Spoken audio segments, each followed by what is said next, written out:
This episode's made possible by Planful.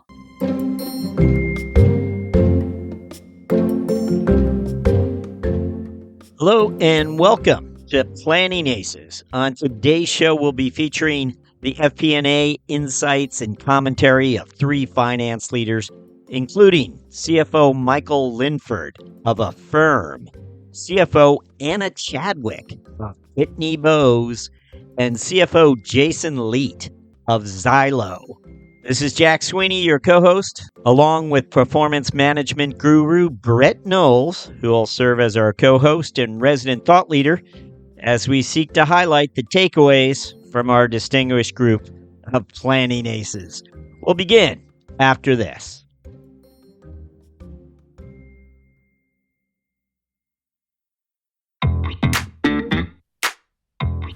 Hi, I'm Rowan Tonkin, Chief Marketing Officer at Planful, and we're a proud sponsor of CFO Thought Leader. At Planful, we're empowering teams just like yours to drive peak financial performance in every corner of your business. What sets Planful apart? We have purpose-built applications for every department, from FP&A to accounting, marketing to HR, all with built-in financial intelligence. This means we can get you up and running within weeks, and it requires minimal IT involvement. So you can rapidly and seamlessly engage everyone across the business in your key financial processes. Best of all, you can't outgrow us. We take the pain of growing away with an unmatched ability to scale with you. You have an endless runway with Planful. See why over 1,300 customers around the world choose Planful as their flexible, user-friendly, end-to-end financial performance management platform. Go to planful.com and see how you can make financial performance a team sport in your business.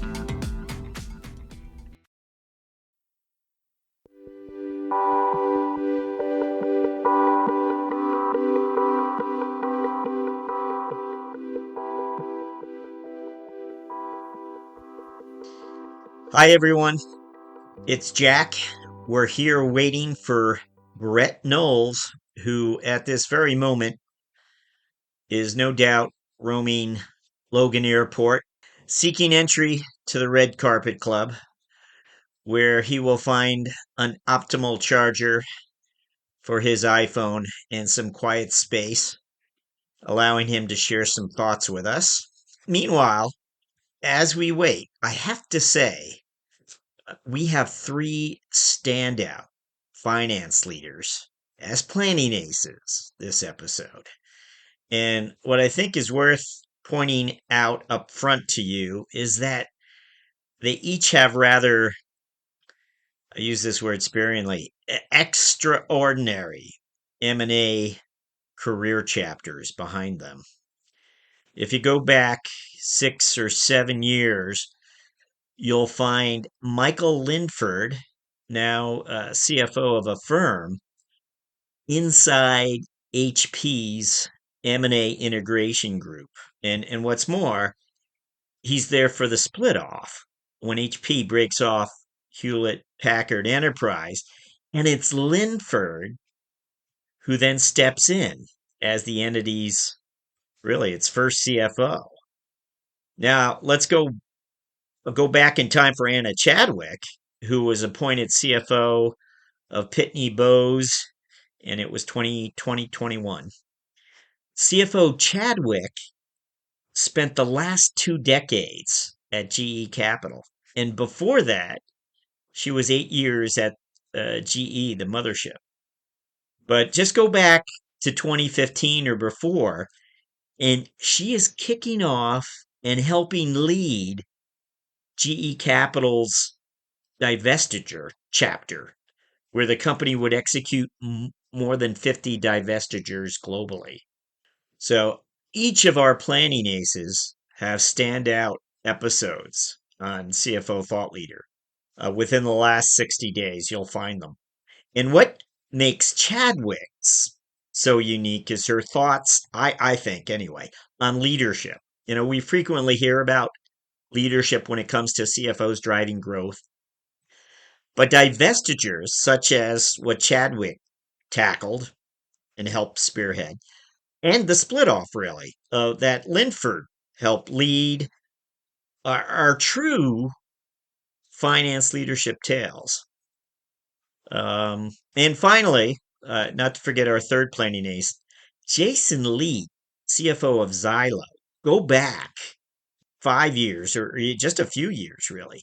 And Jason is a senior vice president at Salesforce, and he is helping lead their whole M&A practice. And over the span of the career, he shared with us that he thought he might have been involved in more than 40 different acquisitions. He was 9 years at Salesforce. And before that, he was at a company called Exact Target, which of course was acquired by Salesforce back in 2013, welcoming Jason into that world, the world of Salesforce.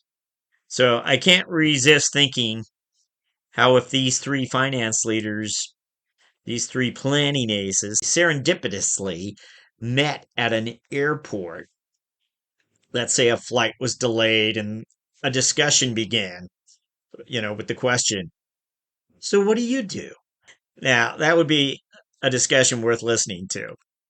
Speaking of people worth listening to, Brett Knowles has joined us. Brett, the last time we spoke, I believe you were headed out to HR Tech, the Human Capital Conference out in Vegas.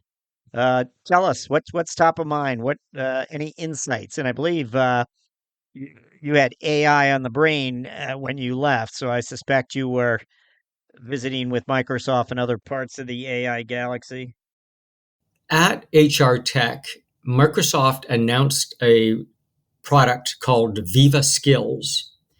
And what Viva Skills does is it takes a look at your job and it compares it to 36,000 other jobs that they've got on LinkedIn. Looks at your competencies and capabilities compared to those of 39,000 other competencies and capabilities, and can begin giving you coaching on what training you might take. And so that displaces some of the things that used to be done by us as planning managers as we're managing our people. It's going to give us, more consistent guidance to developing our teams and so on. But where it reflects on what you just said of LinkedIn letting some people go. I did mention that, but that was on our phone call earlier, not right with this recording, but it was 700 people. There's an example where AI can do the same job as a person better, faster, cheaper, right? That better matching of your individual learning needs compared to the general population, getting that person feedback themselves without waiting until their people manager, has the time. And obviously, it's much more cost effective than paying me, a people manager, to spend time doing learning programs for my staff. So, as planning people, our people are the most important thing. And how is it we keep them up to date? And that is merely an example of where AI begins to go into how we work on our business, not in the business, but on the business. How do we build better planning teams? Well, from my observation in our recent CFO discussions, it seems CFOs love this topic for one reason or another, meaning, yes, predictive possibilities of AI plus the concerns of privacy and protecting, customer data. It's interesting. This is more about CFO thought leader than planning aces, but I've never been dealing with a company whose culture is so pervasive as Microsoft. And the example I think about is data privacy. And it doesn't matter who you talk to, they all are adamant about protecting customer information. At no point in time will they accidentally tell you a customer's name. If a slide goes up that actually has company performance data, they will literally turn their screens off and in the voice, audibly say, we should not be seeing that data. But it's everyone. It's not like there's a pocket here or a pocket there. And, I've never seen an organization that's been able to, and, there are probably a couple of dozen people that work for Microsoft these days, or, maybe, I don't know, maybe it's 100, 200,000. To see that absolutely everywhere is just mind-boggling. It's thrilling and mind-boggling that they've been able to make that. So when we begin talking about AI, the paranoia they have is deep, about access to data and security and privacy and even hallucination. As you know, I spent the week before last with many of the Microsoft thought leaders, and it was intriguing to see how pervasive that mindset is. Oh my, Microsoft thought leaders. And remember, we are only the average of the 5 people we spend the most time with, Brett.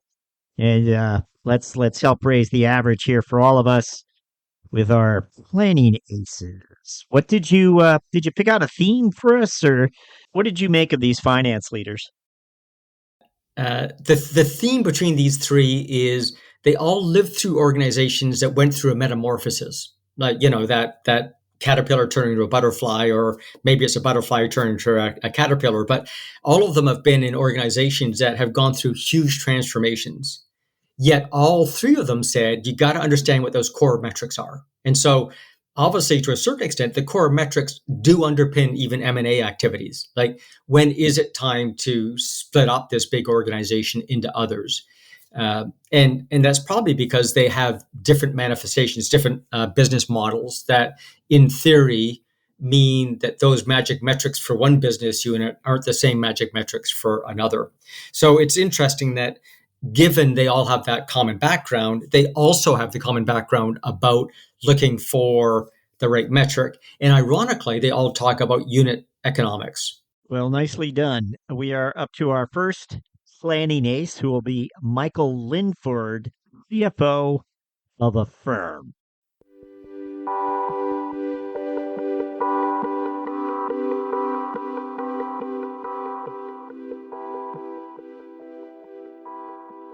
But there's a member of my FP&A team who I had to have endless respect for. And it was early in my time at a firm, and we went and did a meeting with the executive team, and it went really well, but we were reviewing, outlook on the business, and it was late at night, and I was leaving the office at close to 10 p.m. And he was still working on the same model we had just presented that day. And I was so confused. And so I asked him, like, why are you, it's 10 o'clock at night, man. Go home. Like, what are you doing working on? I think we just presented. And he shared with me that he didn't understand before the meeting that what we were working on was really important, that we were actually going to use it to make important decisions at the company. And it was a light bulb moment for him and me. And I think it's a really good lesson for finance leaders. What we do is really important.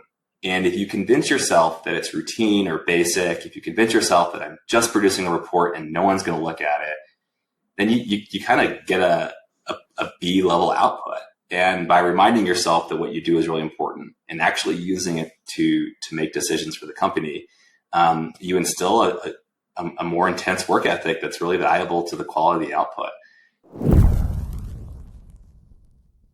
I think there's always quibbles around relative priority of certain measures.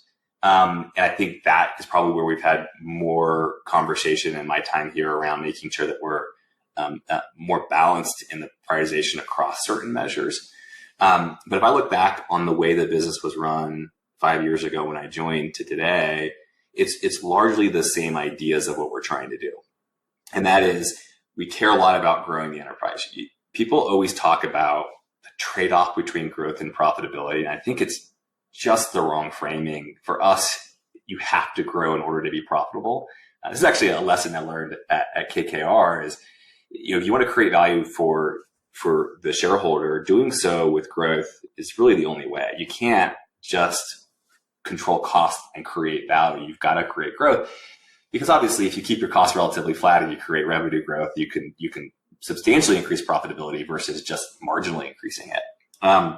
And so growth has to be important. We measure growth at a firm with the amount of merchandise volume that we process on the platform, as well as the number of users. And those are really important measures in our business.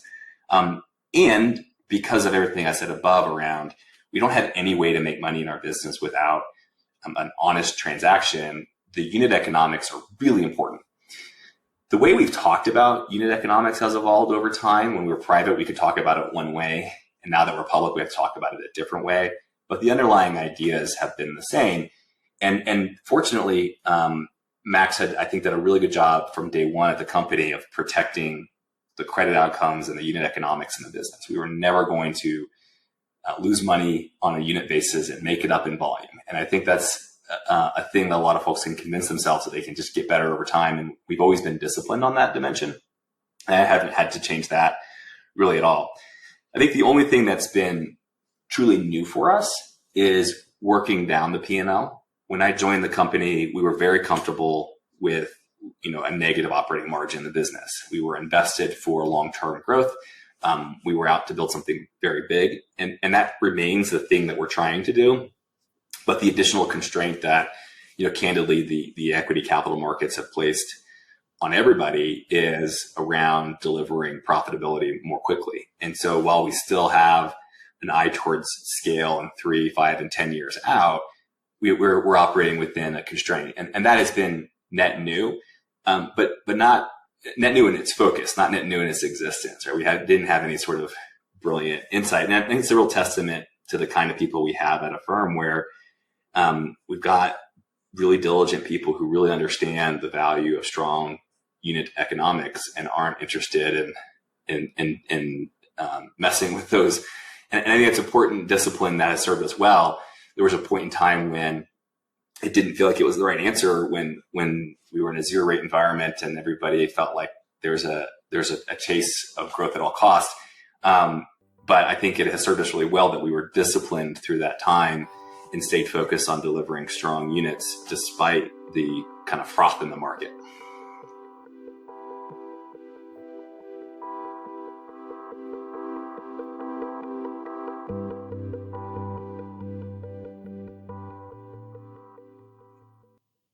Okay, well, that was planning ace Michael Linford, CFO of Affirm, and he had two different comments that I attached or made into one long stream there.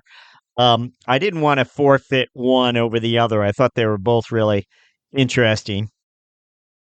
And I like the first part of it because he's telling a parable, about that person who worked late.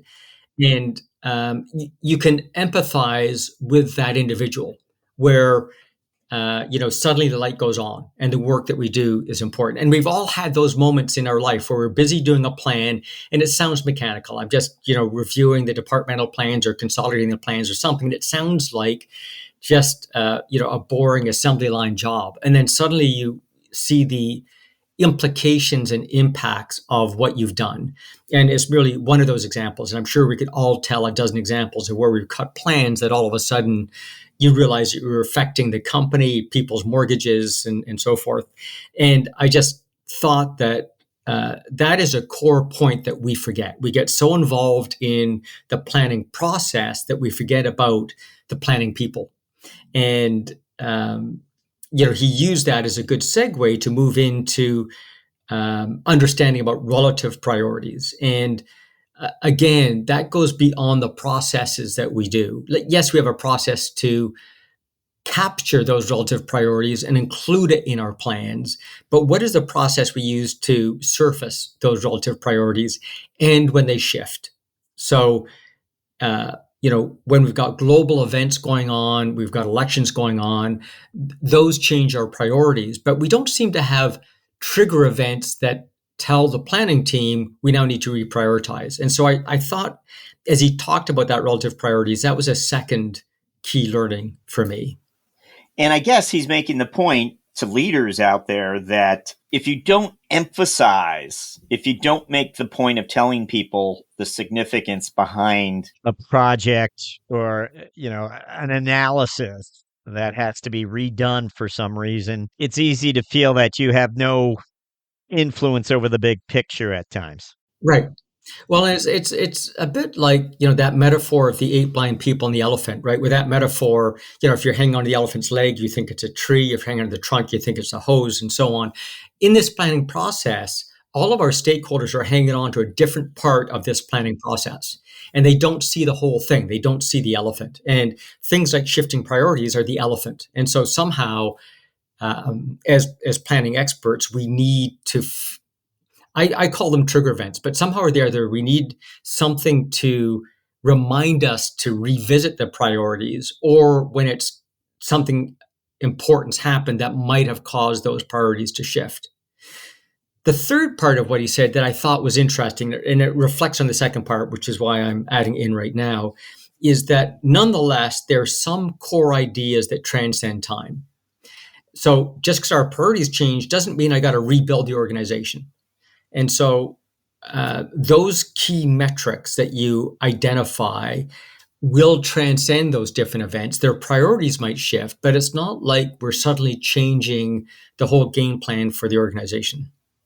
The other thing I learned from him that I thought was interesting is, again, he said those key metrics transcend times and events, so the priorities might change. But he also pointed out that they work whether you're in the public sector or private sector. Now, he didn't proactively put that up as a point, but he said, we looked at these things when we were private and now we're public and we're looking at the same things.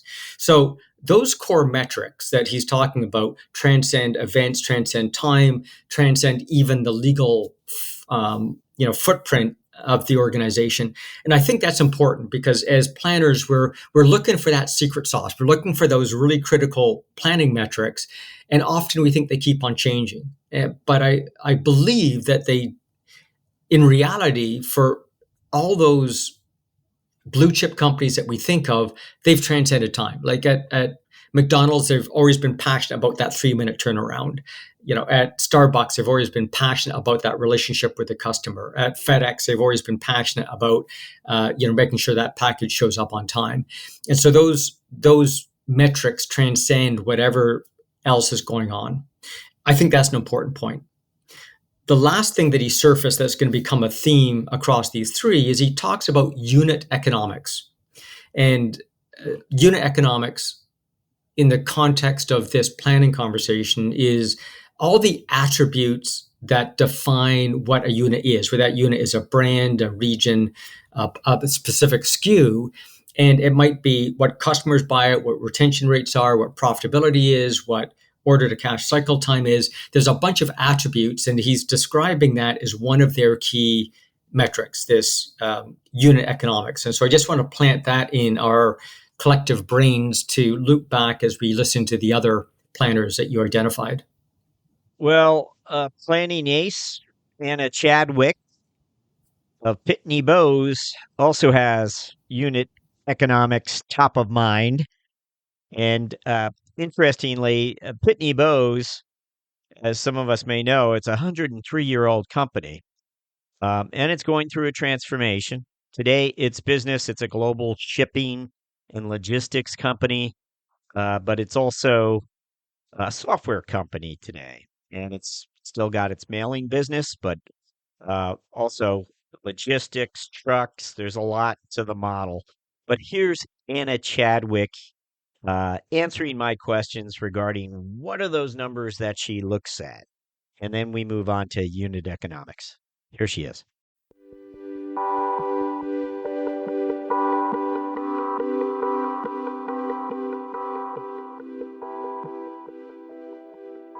Line. It all starts with the top line, and as I mentioned, we have 3 segments. So there's it's not a monoline business, but I definitely look at parcel volumes. I definitely look at mailing volumes, and then from there you start looking at some of the efficiencies. Those become a little bit more internal metrics that we've self-defined. But from a macro perspective and from an outside-in perspective, then if I care about parcel volumes, of course, I care about what are retailers doing, what are consumers doing. I also care about, different things that are happening in the macro environment at the moment. When you have elections or other things, your volume patterns change.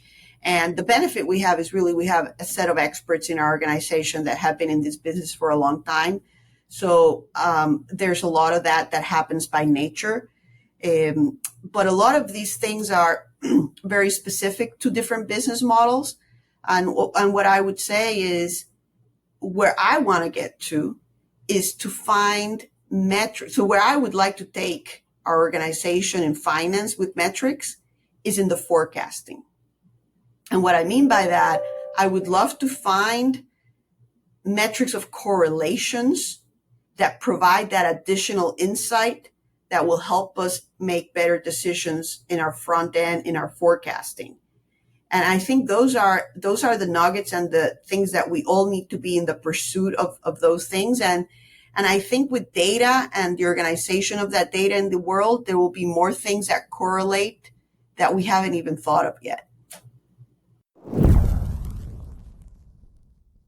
In our parcel sortation business, we really needed to get down to unit economics.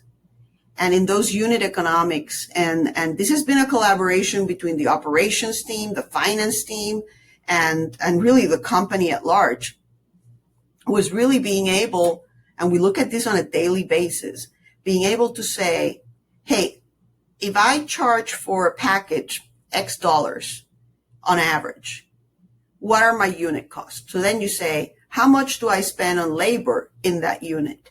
How much do I spend on transportation in that unit? How much of my warehouse cost is spent on that unit? How much of the automation that I've invested in is spent on that unit? And this was very instrumental for the finance function to play a leadership role in helping and working with operations. And the junction of those two groups have developed an incredible amount of more transparency. And where that transparency comes in plays a really huge role is in pricing. So now that you have that visibility, you can actually now make better pricing decisions. So I hope it gives you a flavor of the types of things we're dealing with here at Pitney Bowes.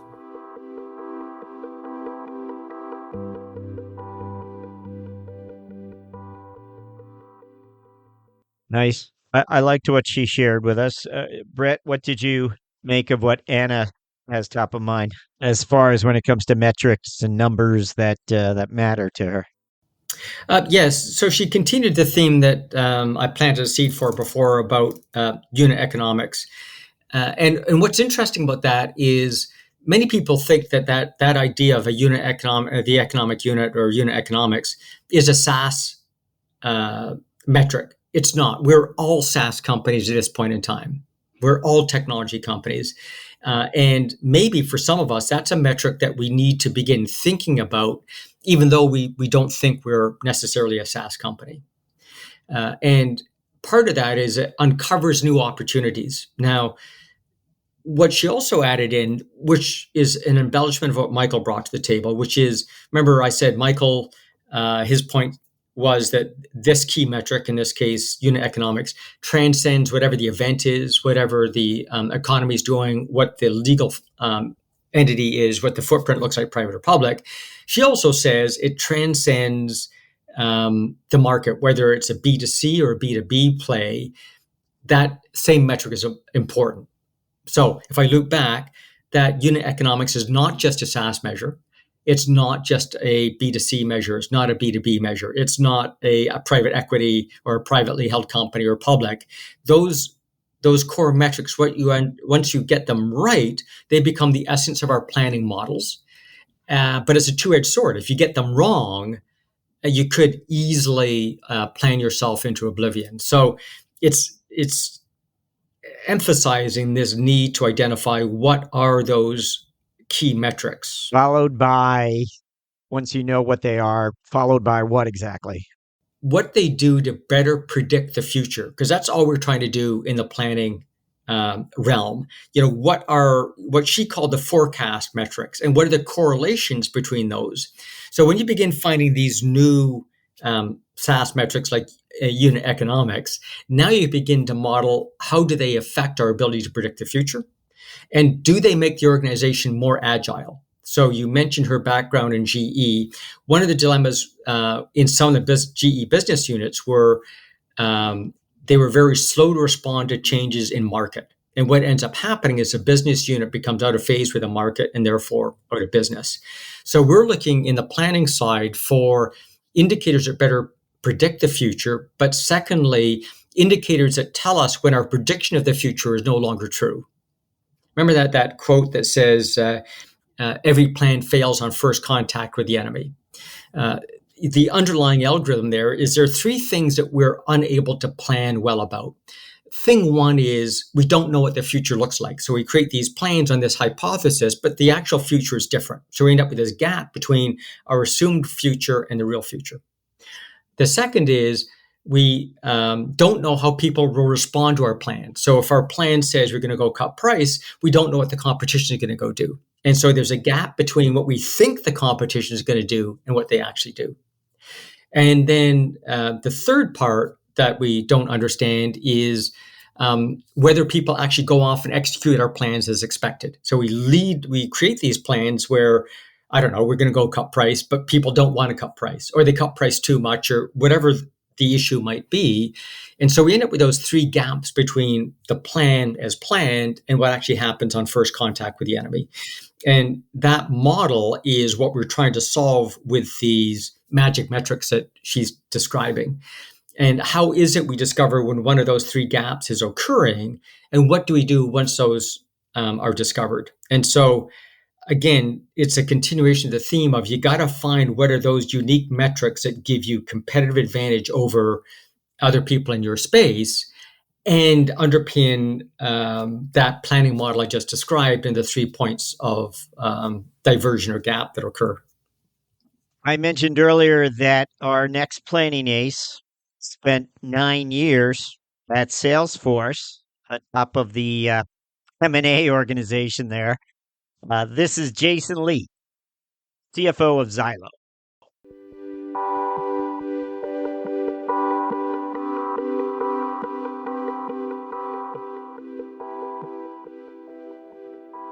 Yeah, no, I love the question because in software and SaaS companies, there's all kinds of metrics to track, and they all have great reasons why they exist and measurement reasons for your business.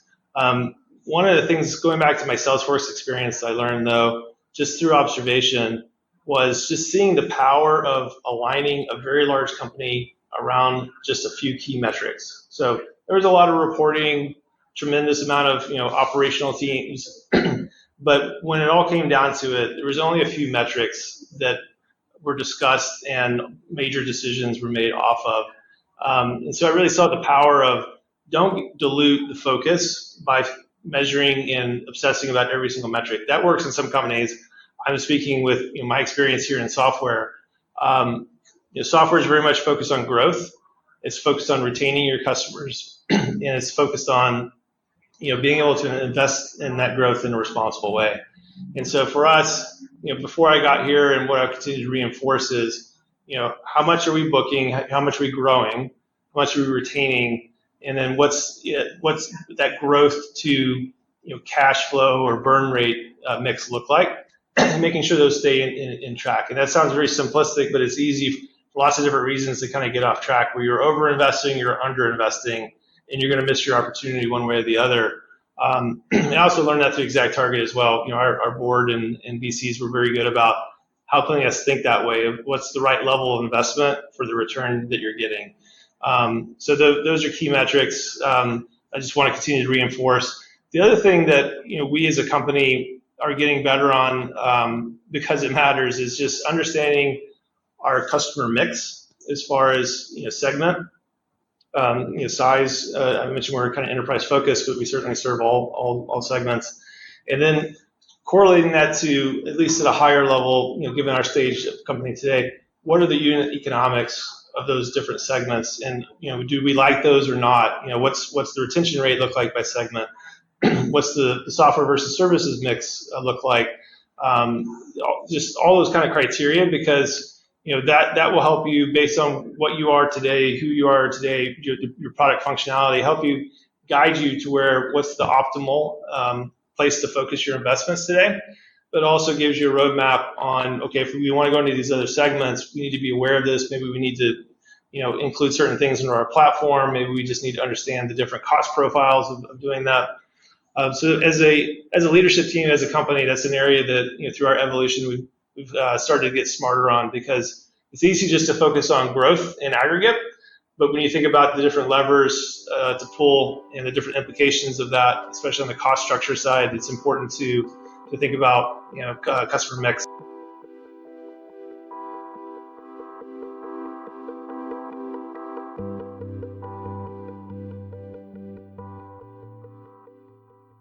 What I liked about Jason is he added that clear message that you should not dilute your those key metrics by having too many. Don't get carried away. And I think based on our experience, that is the biggest failure point we see in planning models. And that is we make them too complicated. And then they begin crumbling under their own weight. There's too many assumptions, there's too many variables, there's too much data to get. And the cost to feed the monster is bigger than the benefit you get out of it. There's a quote I once heard that said, the plan is nothing, planning is everything. It's the exercise of going through the planning process and coming up with those assumptions and then testing those assumptions across time that's critical. And I think his idea of, aligning around those few critical metrics and don't dilute them underpins that ability to have a plan that's agile, but more importantly, have a plan that allows you to revisit it frequently and not take, a 16-week planning cycle to come out with a new answer. But the other thing I heard was that you need strong support from your board and the executive committee. And the executive committee, what's interesting is that is what we call a glimpse of the bloody obvious. Like, of course you need the board behind you on these plans, but how often do we go to the board and include them in the preparation for the plan, the development of the plan, or even the analysis of the developed plans? And so I thought that was interesting. And I don't know where it came from. He didn't embellish it any, but that was a little gem in there that I'd love to drill into and understand a little bit more.